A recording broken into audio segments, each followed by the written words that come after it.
নজর রাখবো পরবর্তী সংবাদে। বিজেপি সরকারের দ্বিতীয় বছর পূর্তি উপলক্ষে কার্যত ব্যাপক কর্মসূচি হাতে নিয়েছে বিজেপি। দ্বিতীয় দফায় বিজেপি সরকারের 2 বছর পূর্তিকে সামনে রেখে আগামী 9 মার্চ স্বামী বিবেকানন্দ ময়দানে জনসভারও আয়োজন করা হয়েছে এবং 9 মার্চ বিজেপির ব্যাপক জনসভার আয়োজন। সেখানে কর্মী সমর্থকরা উপস্থিত থাকবেন, তবে বিশিষ্ট অতিথিরাও থাকবেন। তারই তালিকায় রয়েছে জেপি নাড্ডা, সঙ্গে বিএল সন্তোষ সহ এক ঝাঁক নেতৃত্বরা। বিস্তারিত যাব, আমাদের সঙ্গে যুক্ত হয়ে গেছে রাজীব দত্ত, প্রতিনিধি।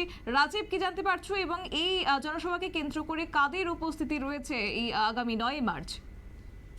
দেখো, প্রথমেই বলি যে ত্রিপুরা সরকারের 2 বছর পূর্তি হচ্ছে। ডক্টর মানিক সাহা মানে এই উপলক্ষে বিশেষ মিটিংও করেছেন। 2 বছর পূর্তি উপলক্ষে 9 মার্চ একটি অনুষ্ঠান হবে, বড় করে অনুষ্ঠান, স্বামী বিবেকানন্দ স্টেডিয়ামে। সেখানে বড় করে অনুষ্ঠান হচ্ছে এবং সেই অনুষ্ঠানে যোগ দিচ্ছেন বিজেপির সর্বভারতীয় সভাপতি জেপি নাড্ডা এবং জাতীয় সাংগঠনিক সম্পাদক বিএল সন্তোষ। তারা আসবেন এবং সেদিন সকালেই তারা আসবেন। তো তারা এই অনুষ্ঠানে যোগ দেবেন। অনুষ্ঠান শুরু হবে সকাল 11:30 নাগাদ। এই অনুষ্ঠান শুরু হবে এবং তাছাড়া এখানে বুঝতেই পারছো যে 2টি টার্মে বিজেপি সরকার রয়েছে এবং তার মধ্যে ডক্টর মানিক সাহা এখন মুখ্যমন্ত্রী, এর আগে বিপ্লব দেব ছিলেন।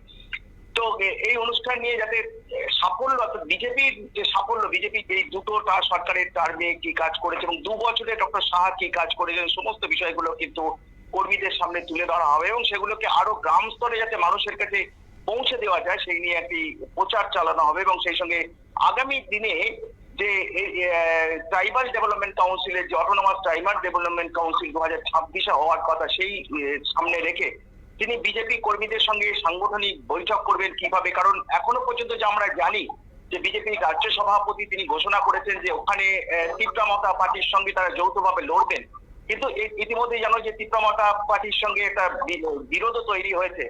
যাই হোক, বিষয়টা কিন্তু বিজেপি চায় একসঙ্গে যৌথভাবে এডিসি কাউন্সিলের নির্বাচনে লড়াই করতে এবং সেই বিষয়ে নিয়ে কিন্তু এই বৈঠকে আলোচনা হবে এবং সেই সঙ্গে দ্বিতীয় সরকারের ডক্টর মানিক সাহার সরকারের 2য় বছর পূর্তি উপলক্ষে জাঁকজমকপূর্ণ অনুষ্ঠান হবে এবং সেখানে অনেক রকম বর্ণাঢ্য অনুষ্ঠান হবে। সেখানে পার্টি কর্মীদের উদ্দেশ্যে বক্তব্য রাখবেন। সাংগঠনিকভাবে বিজেপি সাংগঠনিকভাবে এই অনুষ্ঠানের আয়োজন করা হচ্ছে এবং এর আগেই কিন্তু প্রস্তুতি মিটিং নিয়ে হয়েছে এবং খুব জাঁকজমকপূর্ণ করে অনুষ্ঠান হবে এবং সবাই তাকিয়ে আছেন যে জেপি নাড্ডা কি বলেন, অর্থাৎ আরো বিজেপিকে এই রাজ্যে আরো শক্তিশালী করতে এবং কিভাবে মানুষকে মানুষের জন্য সরকারি পরিষেবা পৌঁছে দেওয়া যায় সেই বিষয়গুলো নিয়ে কি বলেন, সেই বিষয় নিয়ে সবাই তাকিয়ে আছেন যে কি বার্তা দেন জেপি নাড্ডা এবং বিএল সন্তোষ। একেবারে রাজীব, ধন্যবাদ তোমাকে। আপনারা শুনলেন আমাদের প্রতিনিধির বক্তব্য, অর্থাৎ বিজেপির 2য় বছর পূর্তি উপলক্ষে রাজ্যের মুখ্যমন্ত্রী মানিক সাহার নেতৃত্বে এবং আগামী 9 মার্চ কার্যত বিশাল র্যালির আয়োজন করা হয়েছে। একই সঙ্গে স্বামী বিবেকানন্দ ময়দানে হতে চলেছে বিশাল জনসভা এবং সেই সভাকে কেন্দ্র করে ইতিমধ্যেই প্রস্তুতি শুরু করে দিয়েছে এবং তারই মধ্যেই সাংগঠনিকভাবে মজবুত করতে আগামী 9 মার্চ উপস্থিত হচ্ছেন রাজ্যে বিজেপি সর্বভারতীয় সভাপতি জেপি নাড্ডা, একই সঙ্গে বিএল সন্তোষ সহ এক ঝাঁক নেতৃত্বরা। অবশ্য এদিন কি বক্তব্য রাখেন বিজেপির সর্বভারতীয় সভাপতি, সেদিকে অবশ্য তাকিয়ে রয়েছে বিজেপির নেতৃত্বরা। নিয়ে নিচ্ছি ছোট্ট একটি বিজ্ঞাপন বিরতির সঙ্গে থাকুন।